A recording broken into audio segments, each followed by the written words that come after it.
Is one shock absorber just like the other? We'll look into the inner workings and talk about the differences. And how can it be that I, as a mechanic, can find out during analysis of the part that oil is leaking out and the shock absorber has become harder instead of softer? We'll clarify all that in this video.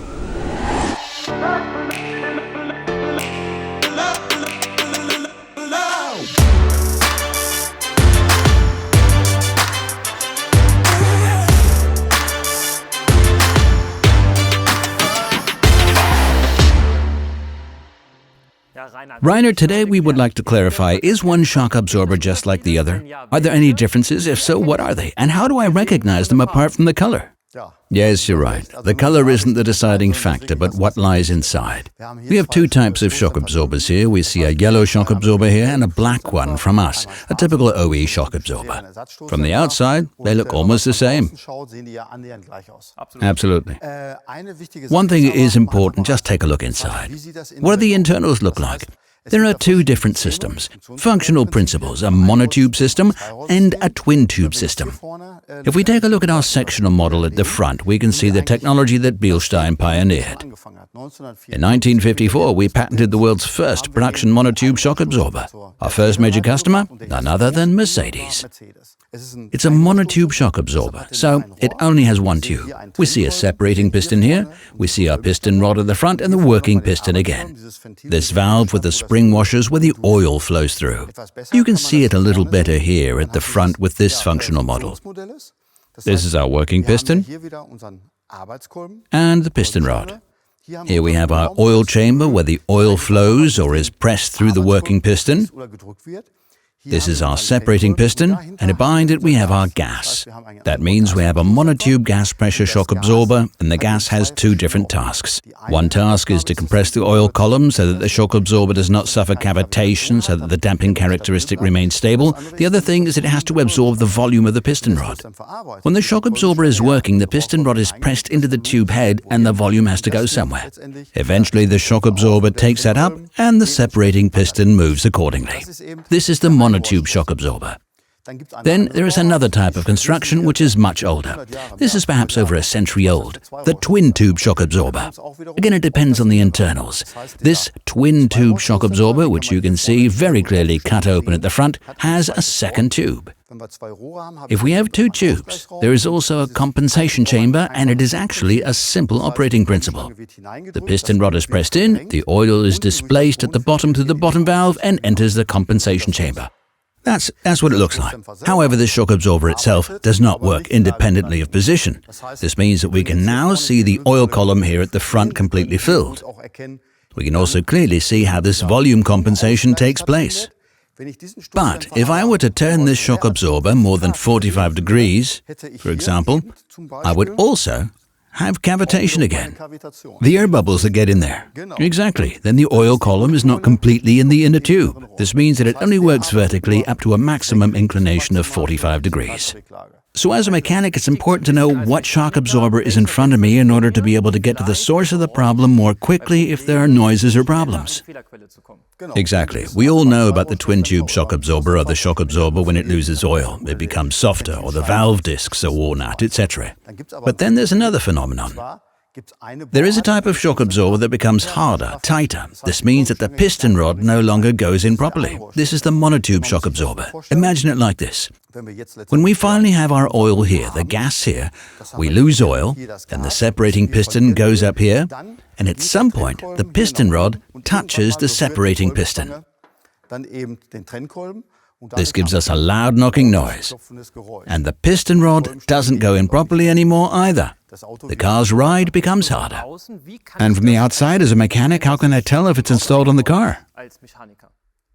It can be difficult. So, I do a test drive. I experience a symptom and then I look at the system. If I can't interpret it exactly, then I look at this shock absorber. Here I can see the outer shape of the shock absorber is slightly different.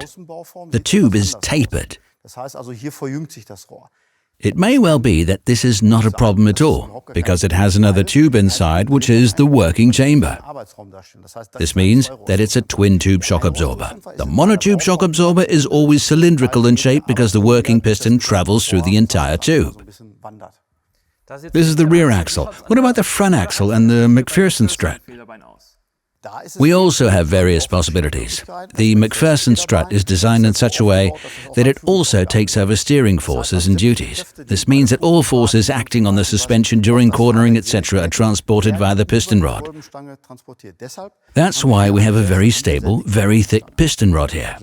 At the same time, however, we try to take quite a lot of force away from the piston rod. That means we have the Monotube upside-down system, where we turn the shock absorber completely around. What you see up here is the damper pipe. It is not the piston rod. If I understand you correctly, then I take this, turn the whole thing around, and this is what the interior looks like here? Yeah, you can say it that way. Maybe I can hold it up next to it. That means, of course, there would be no eye, but it would be screwed down here. We have the piston rod down here, at the same time the pressure or bump stop, which is very important. And then we have two plain bearings. That means that one would be here in the front and the other would be there to ensure that there is a guide so that all the large forces are transmitted. And this is what the whole thing looks like. But if we now have oil loss, of course we always look at the top of the seal package on such a shock absorber. What's that look like? But with a monotube shock absorber, it's like this. The oil can't come out of the top because there's actually only the two. We have this piston rod down here, and this sealing package is close by. This means that the oil would not be visible at all. This means you always have to know exactly what kind of system it is, and if there is something, what could it be? These plain bearings lubricate this tube with a grease. That's why they're called plain or sliding bearings. And then it's like this. If a slight emulsion comes out of the top, many people call technical support and say, yes, it's leaking oil. Is that all right? Can that be the case? Is it assembly oil or anything else? No, it's just this grease that sometimes comes out easily. So you can already see that it depends on the detail whether you can recognize a twin tube, a monotube, or which damage pattern and what I can conclude from that. When I go to my workshop now, I see more and more testers, electronics. What about the shock absorbers where the cable is attached? These are the active or semi-active systems. Here at the front we have the passive ones, which means that the characteristic setting is actually predefined. The settings can vary, which means that the vehicle needs or gives information and then the shock absorber can become softer or firmer just as it is needed at the moment. I then check this electronic system with diagnostic tools. I simply go through this fault memory and look at the whole thing, but it's not a 100% test. So here, it's really like this. I check the electronic system. How about the cable? Do I have a broken cable? Do I have too much contact resistance? I can't check for wear at all. That means I have to look closely at how this shock absorber works. Is the electronic system okay? If it's okay, but the driving behavior is still bad, it is quite possible that we simply have normal wear and tear. Because shock absorbers are replaceable service parts.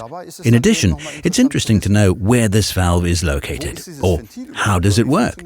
And it has to be said that this valve is controlled electronically. It has to react very quickly, of course, and it opens and closes a bypass. In other words, you can simply say, is an additional bypass open? I can simply take out such a component at the front. We call all the electronic systems in our catalog Damptronic. At the front, you would have the normal working piston with all the spring washers that are here at the front. This is our valve. And then we have another possibility to open a bypass aperture. This means that a second oil flow enters here at the front and then goes out here at the top where the valve is open. There is more oil flow, so you have a softer damper setting. And of course, it's very interesting that we work with different flows with identification fields nowadays. This means that we don't just open and close, but have a very wide range of characteristic damper settings that we can play, so to speak, as the car needs it. Another thing is that you can usually tell that we have an electronic suspension, that the valves are mounted on the outside. That means that here we see this valve on the outside, which is the same. We also have a bypass here, which means that we open an oil flow somewhere and then have a softer characteristic damper setting. This has to work continuously, relatively quickly as possible. This is the technology that is called an active or semi-active system, for example. And then we have another one, which is here in the middle. What's it all about? This is a very interesting example. It's a shock absorber, but I can't really see anything. From the outside, it looks like a normal shock absorber, but the technology is interesting. In other words, what's in it? We call these systems dampmatic. These are the comfort valves, so that means this shock absorber has an additional valve. You have to imagine it like changing lanes when driving a car. That's where the whole system comes from. The lane change is known as the moose test. I have to swerve, and then the damping force needs to be increased extremely quickly. We have a dampmatic control piston here at the front and have a bypass here at the front. It's difficult to see, but there is a bypass. And here at the front is this bore. Imagine it like this. I'll just put it down for this purpose. I'm driving my car. I have a soft characteristic damper setting. I'm driving slowly and I have no problem at all. I'm driving a bit faster and the shock absorber is working a bit. This little piston always moves up and down a bit. That's called the comfort valve, so the car is really comfortable and I don't notice every stone. Driving a bit faster and I have a situation where I have to swerve. That means I swerve, the car moves accordingly, I have a fast, large stroke. That's why it's called an amplitude selective damper. And when it dips, this control piston closes a bypass. At this moment, the shock absorber is tight, safe, and afterwards, after the situation, when the car is in a normal position again, it's soft again. That's why it's called a comfort valve. The thing is, in the workshop, I go to the suspension tester and I see a normal shock absorber in a new car. It might only show me damping values of 30 to 60% or whatever. Thus, a value that is far below 100%. That's why you have to know what's in there in the first place. It can't show 100% because the suspension tester would have to have an extreme stroke and then it would still be too soft between, let's say, bottom dead center and top dead center. And that's already the core message of this video. Not all shock absorbers are the same. As a mechanic, I really need to know what shock absorber I'm dealing with in order to carry out a fault analysis correctly. Monotube, twin tube, how do I deal with electronic shock absorbers? And I know Rainer has a lot more knowledge that he'd like to share. Are you interested in gaining access to this knowledge? Why don't you go to the BILSTEIN website, go to the workshop portal, and get in touch with Rainer and his colleagues from the Academy. Take part in the online seminar or in the present seminar.